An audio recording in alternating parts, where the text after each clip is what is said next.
I, 35 am struggling with a situation involving my grandfather Robert, 78 that happened last month. I need to give some background to explain why this incident was the last straw for me. My parents died in a terrible car accident when I was 14, and my sister Becky, 28 was 7. It was a devastating time for both of us. Robert, our maternal grandfather, took us in. He was already a widower by then, and I later learned he never wanted us, but social services would have separated us if he hadn't stepped up. From the beginning, he made it clear that Becky was his favorite. She looked exactly like our grandmother Marie, who had passed away years before we came to live with him. I, on the other hand, was the spitting image of my mom, whom Robert despised because she had married my dad against his wishes. Growing up in Robert's house was challenging. While Becky got everything she wanted, new clothes, toys, the best education, and constant attention, I had to work for everything. I started working at a local grocery store when I was 15, stocking shelves after school and on weekends. Robert would say things like real men earn their keep or you need to learn independence whenever I asked for basic necessities. Meanwhile, he'd spend hundreds of dollars on Becky's dance classes and summer camps. Despite the hardships, I managed to excel in school. I got a full scholarship to college, which was fortunate because Robert refused to contribute anything toward my education. He said the money was saved for Becky's future. During college, I met Sarah. She was the most beautiful and kind person I'd ever known. Robert disapproved of her immediately, claiming she wasn't from a good enough family. He even tried to set me up with his golf buddy's daughter behind Sarah's back. Sarah and I got married right after graduation, despite Robert's protests. He didn't attend our wedding, which hurt Sarah deeply, but she never held it against him. We had our daughter Lily, 6 a year later. Sarah was an amazing mother, but tragedy struck when she was diagnosed with aggressive breast cancer. She fought hard for a year but passed away 2 years ago. Robert's response to her death was to tell me I should have married someone with better genes. He never showed any sympathy or offered any support during Sarah's illness or after her death. Lily looks exactly like Sarah, same auburn hair, same green eyes, same gentle smile. Maybe that's why Robert can barely look at her. He's never acknowledged her birthdays, never bought her a Christmas present, and always makes excuses to leave when she's around. It breaks my heart because Lily is such a sweet child who just wants her great-grandfather's love. I built my marketing firm from scratch over the past decade. It started as a one-man operation from my garage and has grown into a successful company with 50 employees. Last month, I had a crucial meeting in Chicago with a potential client who could double our revenue. The meeting had been planned for months, and I couldn't reschedule it. Lily had been running a fever for 2 days before my trip, but it was under control with medication. Her pediatrician said it was likely just a viral infection and prescribed some medications. I have a regular babysitter, Clara, 42 who has been with us since Lily was 3. She's excellent with Lily but doesn't drive due to vision problems. My close friend Shelley, 34 agreed to be on standby for emergencies while I was away. The day of my meeting, Clara called me panicking. Lily's fever had spiked to 104 degrees Fahrenheit, and she was becoming delirious. Clara had called Robert since he lived just 10 minutes away from us, and we'd always listed him as an emergency contact despite our differences. At first, Robert agreed to take Lily to the hospital, but then he called back 15 minutes later. I was in the middle of my presentation when my phone kept buzzing. When I finally stepped out to check, I had multiple missed calls from Clara. Robert had called her back saying he couldn't come because Becky wanted him to meet her boyfriend Adam, 32 over lunch. Apparently, Becky was planning to announce their engagement, and she wanted Robert to meet Adam first. Robert told Clara to call an ambulance if it was that serious. I immediately called Shelley, who dropped everything and rushed to my house. By the time she got Lily to the hospital, her fever had reached 105 degrees Fahrenheit, and she was having seizures. The doctors later told me that if she had arrived even an hour later, she could have suffered permanent brain damage or worse. I took the first flight home, leaving my team to handle the meeting. When I went to confront Robert the next day, he was having breakfast with Becky and Adam like nothing had happened. His exact words were, "Well, she's fine now, isn't she?" Becky's lunch was important, she wanted me to meet her future husband. Clara could have called an ambulance. Becky chimed in, saying I was overreacting and that family priorities matter. When I pointed out that Lily was family too, she rolled her eyes and said, "You know what I mean." This was about my future. I left their house feeling sick to my stomach. Later that day, Clara told me she had tried calling an ambulance, but there was an unusually long wait time due to a major accident on the highway. That's why she had called Robert in the first place. I've blocked both Robert and Becky's numbers. Robert has been trying to reach me through other relatives, not to apologize but to tell me I'm being unreasonable and dramatic. Becky posted on Facebook about how I'm trying to ruin her engagement happiness with my attitude. The meeting in Chicago? We lost the client because I had to leave abruptly. But I don't care. My daughter is alive and well, and that's all that matters. I've told Clara to remove Robert from the emergency contacts and never call him again for any reason. Ida for cutting them off completely? Update 1, it's been 3 weeks since my last post. First, I want to thank everyone who supported me and shared their own stories. Many of you asked about Lily. She's doing much better now and has started going back to school. I've hired a second babysitter who can drive, just to be safe. A lot has happened in these 3 weeks. Becky and Adam got officially engaged last week. They had a big engagement party at Robert's house, which I obviously didn't attend. Robert announced during the party that he was gifting them his house as a wedding present. This house has been in our family for 4 generations. My great-grandfather built it himself in 1940. Robert had always told us that the house would be divided between Becky and me after his death, not because I wanted or needed it, but because it was what my mom would have wanted.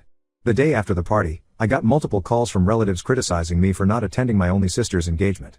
I didn't bother explaining because these were the same people who turned a blind eye when Robert mistreated me growing up. However, one call changed everything. My Aunt Emily, 76F, Robert's younger sister, called me late at night.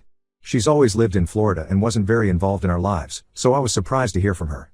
What she told me shook me to my core. Emily revealed that Robert had actually known about my Chicago meeting months in advance. I had discussed it with him during a rare family dinner in January, and he had even offered to watch Lily that day. According to Emily, Robert had called her the morning of the incident, complaining about having to choose between helping me and attending Becky's lunch.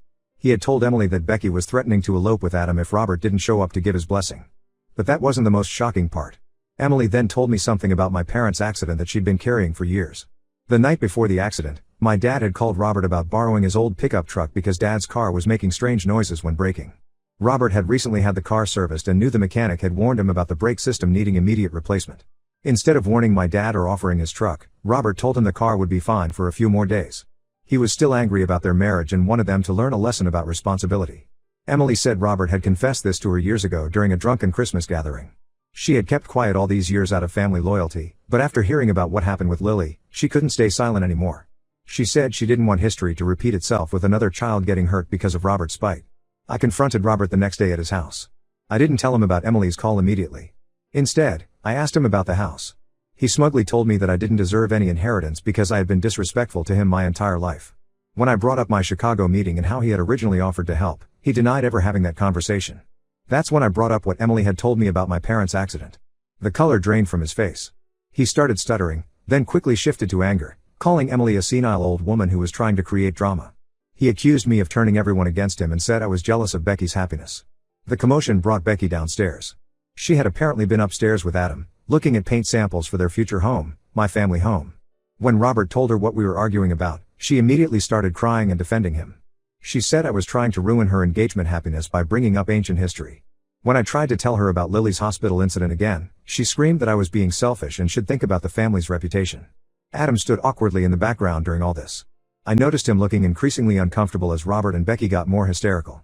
At one point, he tried to suggest that maybe they should consider buying their own house instead, but Becky shut him down immediately. I left their house feeling both vindicated and deeply sad. Emily called again that evening to check on me. She apologized for not telling me about my parents sooner but said she had made a mistake in staying quiet and didn't want to repeat it. She also mentioned that Robert had called her in a rage, threatening to contest their late parents' will if she didn't retract her lies. Becky has been on a social media rampage since then, posting about how family should stick together and how some people, obviously referring to me, can't handle others' happiness. She's even posted old childhood photos of us, captioning them with things like missing when my brother wasn't so bitter. I've blocked both of them on every platform now. Some relatives have taken their side, saying I'm being cruel to an old man and a young bride-to-be. Others have reached out privately to share their own stories about Robert's manipulations over the years. Emily sent me some old letters from my mom to her, detailing how Robert had tried to sabotage her marriage multiple times. I'm starting to realize that cutting contact isn't just about Lily's incident anymore. It's about breaking a cycle of toxicity that has affected our family for decades. Update 2. It's been 2 months since my last update, and things have taken an unexpected turn. Becky and Adam got married last month in what she called the wedding of the century. She made sure everyone knew about my absence by leaving an empty chair at the family table with my name on it. Several relatives sent me photos of this powerful statement, as they called it. Robert apparently gave a tearful speech about how he wished all his family could be there to celebrate. The irony wasn't lost on me. The first sign of trouble came 2 weeks after the wedding. Adam called me out of the blue on a Sunday morning. I almost didn't pick up, thinking it was another relative trying to guilt-trip me, but something made me answer. Adam sounded stressed and frustrated, completely different from his usual confident self. He revealed that living with Robert had become unbearable. After gifting them the house, Robert had moved in, claiming he needed to oversee the family property. At first, it seemed like a temporary arrangement while they sorted out the paperwork, but Robert made it clear he had no intentions of leaving. According to Adam, Robert had turned their lives upside down. He would wake them up at 6 a.m. because that's when proper families have breakfast.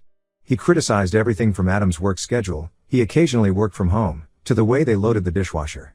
When Becky defended Adam, Robert would guilt-trip her by bringing up how he'd sacrificed everything to raise her. The breaking point came when Robert started inviting his friends over for dinner without warning, expecting Becky to cook for everyone. When she couldn't because of work commitments, Robert told his friends that modern women don't know how to take care of their families anymore. Adam said he'd never seen Becky cry so much. Things got worse when Adam discovered that Robert had been opening their mail and had even called Adam's office pretending to be his father, asking about his work performance and salary. When Adam confronted him, Robert claimed he had every right to know about the financial stability of the man living in his house, completely ignoring the fact that he had legally gifted them the property. Last week, after another argument about Robert rearranging their furniture without permission, Adam finally put his foot down. He told Robert he needed to find another place to live. Robert threw a massive tantrum, accusing Adam of being ungrateful and turning his precious granddaughter against him. He called Adam a gold digger who was only interested in the house. Becky initially sided with Robert, but when he started calling her a disrespectful ingrate like me, something snapped in her. She backed Adam's decision and told Robert he had 3 days to leave. Robert stormed out, saying they'd regret this. Yesterday morning, Robert showed up at my doorstep with 2 suitcases. He looked disheveled and had clearly been crying. When I opened the door, he started talking about how he'd made mistakes and wanted to make amends. He said losing his home had made him realize the importance of family. I let him talk, but when he mentioned Lily's incident, he still tried to justify his actions. He said he had been in an impossible situation that day, choosing between his granddaughter's big moment and a simple fever. That's when I lost it. I reminded him how his choice could have cost my daughter her life, just like his spite toward my parents might have contributed to their accident. He broke down completely, sliding down against my doorframe. My neighbors started peeking out of their windows at the commotion. Robert kept saying he had nowhere else to go, that Emily lived too far away, and that as his grandson, I had a duty to help him. I told him he should have thought about duties when he had them toward me and Lily. I reminded him how he'd failed as a grandfather and great-grandfather, and that karma had finally caught up with him. Then I asked him to leave before I called the police. Becky called an hour later, crying about how I needed to help Robert because he's still family. I asked her where this family loyalty was when Lily was in danger. She hung up on me. Adam texted later, apologizing for involving me but saying he couldn't handle the situation anymore. I heard from Emily that Robert has been calling everyone in the family, telling them his own version of events, that Adam is abusive and has turned both his granddaughters against him. Some relatives have offered him temporary accommodation, but knowing Robert, I doubt any of those arrangements will last long. Lily asked about the commotion at our door yesterday. I simply told her that some people don't change even when life gives them multiple chances to do so. Update 3, it's been 6 months since everything happened, and I think it's time for a final update. After I refused to help Robert, he stayed with various relatives before finally moving in with Emily in Florida.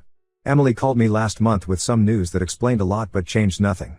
Robert had been behaving erratically at Emily's house, forgetting conversations, getting unnecessarily angry, and sometimes not recognizing people immediately. Emily took him to a neurologist, and he was diagnosed with early-stage dementia.